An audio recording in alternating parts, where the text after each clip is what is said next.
بسم الله الرحمن الرحیم. السلام علیکم ورحمت الله وبرکاتو. د ایوبي خصوصي وړکتون او ښوونځي آنلاین ټولګي ته ښه راغلاست. ګرانو زده کوونکو، نن به موږ د میټریک سیستم په باره کې یو څه خبرې وکړو. میټریک سیستم څه شی دی؟ میټریک سیستم د واحدونو د اندازې سیستم دی. دا نړیوال سیستم دی چې په ټوله نړۍ کې استعمالیږي. په دې کې یو استثنا شته، هغه دا ده چې 3 هیوادونه په نړۍ کې دا سیستم نه استعمالوي. هغه هیوادونه د امریکا متحده ایالات، لایبیریا چې په غربي افریقا کې ده، او میانمار چې په آسیا کې دی. دغه نه استعمالوي. نور نو د دنیا د نړۍ ټول هیوادونه دغه سیستم استعمالوي. دا سیستم څه شی دی؟ هغه دغه دی، اندازه د اوږدواله، اندازه د وزن او اندازه د حجم ده.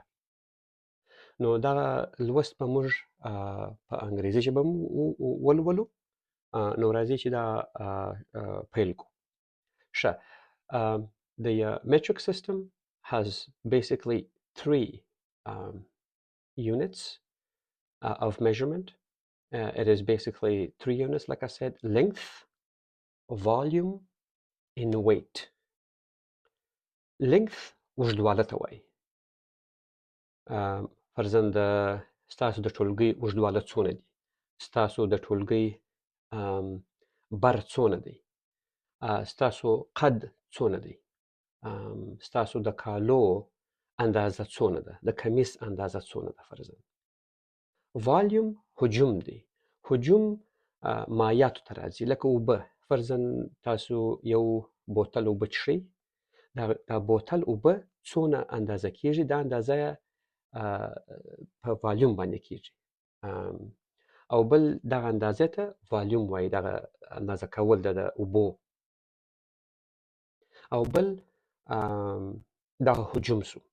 بل ویټ دی. ویټ معنا وزن. مثلا زما وزن څو دی؟ د یو کتاب وزن څو دی؟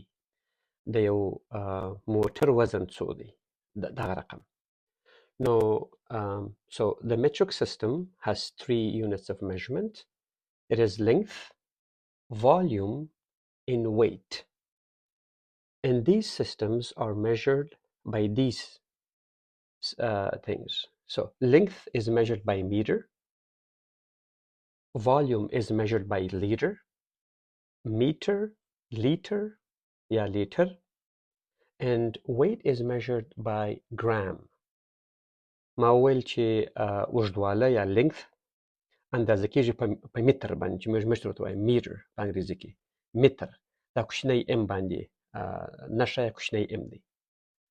او والیوم چې دی یا حجم، هغه اندازه کیږي په لیټر یا لیټر چې موږ ورته وایو، هغه په غټ ال دی.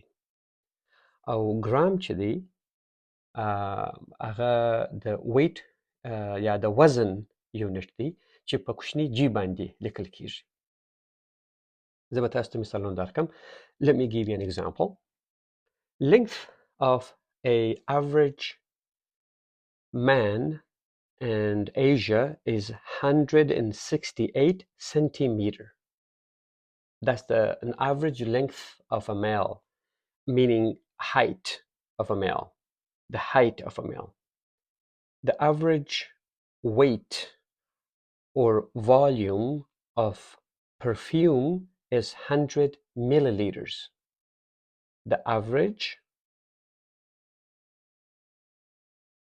weight of or volume in this case of perfume is 100 milliliter. And the average weight of a pill is 300 milligram. ما وویل چې د اوسط قد یا اوږدواله د یو انسان په خصوصا په آسیا کې 1.8 سانتي متر دی. او د وزن د یو د عطرو د سشې د اوسط د عطر د سشې اوسط 100 ملي لیټر دی. او د یوې ګولۍ وزن ګولۍ خو ډېره کوچنۍ ده. د یوې ګولۍ وزن په اوسط ډول سره 300 ملي ګرامه دی. تاسو دلته وینئ چې سانتي ده، ملي ده او ملي بېلټ هم ده. دا به په بل درس کې ووایو چې ملي څه شي دی او سانتي څه شي دی. خو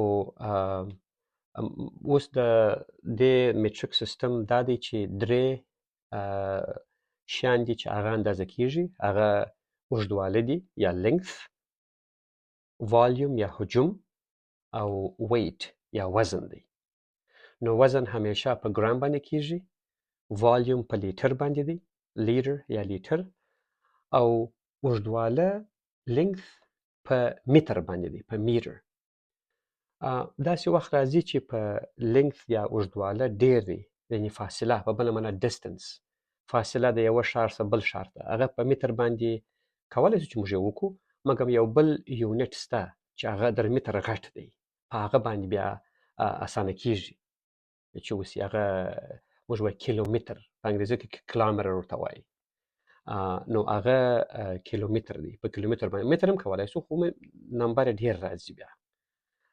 نو هغه به په بل لوست کې ووایو چې لینګث خو دلته په میټر باندې کېږي یا په متر باندې کېږي، مګر فاصله چې ورته وایي چې د یوه ځای څخه بل ځای ته ځي یو انسان، د یوه ښار څخه بل ښار ته، د یوه هېواد څخه بل هېواد ته، د یوې وچې مځکې څخه غټه مځکې څخه د بل براعظم ته، د یو براعظم څخه بل براعظم ته، نو هغه په متر باندې نه کېږي، ځکه هغه نمبرونه ډېر راځي، څو زره څو زره څو، نو هغه بیا په کیلومتر باندې کېږي، کیلومتر باندې کېږي، چې هغه 1000 متره 1 کیلومتر.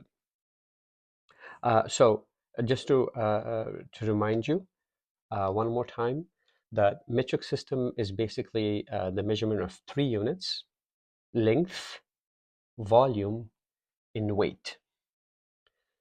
Length is in meter, volume is in liter, and weight is in gram.